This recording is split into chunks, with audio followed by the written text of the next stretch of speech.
As you guys may know, one of my other hobbies that I get into a lot is home brewing. I've got a batch going on right now. I just did a saccharification rest, which is you put in the whole grains, because I'm doing this as a whole grain batch. Put the grains into the water, set it up to a specific temperature, and put the grains in, stir it around so there's no like clumps or anything. And you let that sit for about an hour, and that converts all of the long chain starches into shorter chain sugars. Because the way to make beer is that you're making sugared water. They call it wort, which is it's basically unfermented beer. You're changing all of the starches into sugars so that the yeast can eat those. When the yeast eat the sugars, the two byproducts of that are alcohol and CO2. And then you put it into a fermenter with some yeast, and you let that ferment for a week to 2 weeks, and that ends up fermenting all of the sugars into alcohol that makes your beer. Speaking of which, cheers to those of you who have your beers. Thank you, Justin. So the beer that I'm making tonight is a traditional German style. I'm brewing a Kölsch, is what it's called. And it uses a specific type of malted barley to make a specific flavor. It's usually done during the summer in Germany, and the way that they make it, it's technically an unfiltered beer, so usually it'll be very hazy. It'll have a lot of malt particles floating around in it. It looks essentially just like a really hazy beer. The stuff that you normally buy at the grocery store is very clear, but as you can see, this one is a little bit hazy. That's because this one is fairly fresh. The Kölsch, as a style, tends to be a little bit hazy, on the hazy side. But it's typically done in smaller, it's consumed typically in smaller glasses, what's called a stang.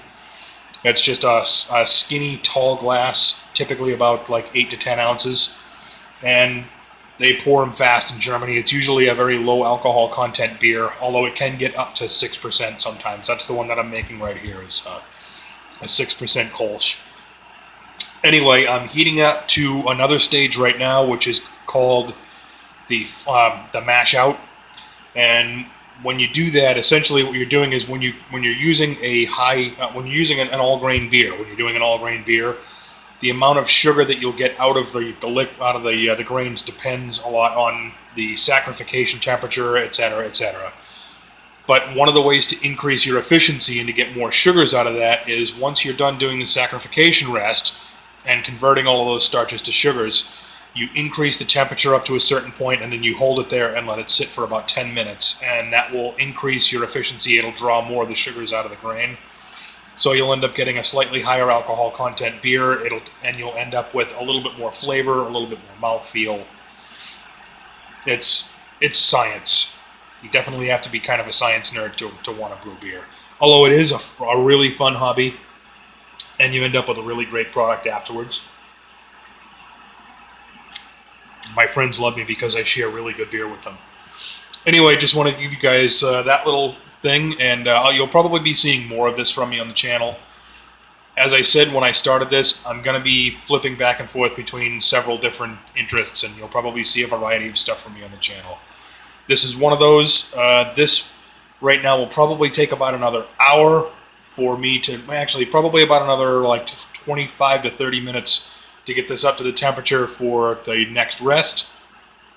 Then after that, I pull the grains out, drain them, boil it for an hour with the hops in it, and then after that, it's what's considered wort, which is unfermented beer.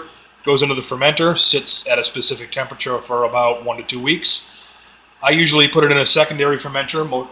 You don't have to do that, but it helps to clear the beer out a little bit, and it also helps to mellow the flavor a little bit, so it's a little bit less green.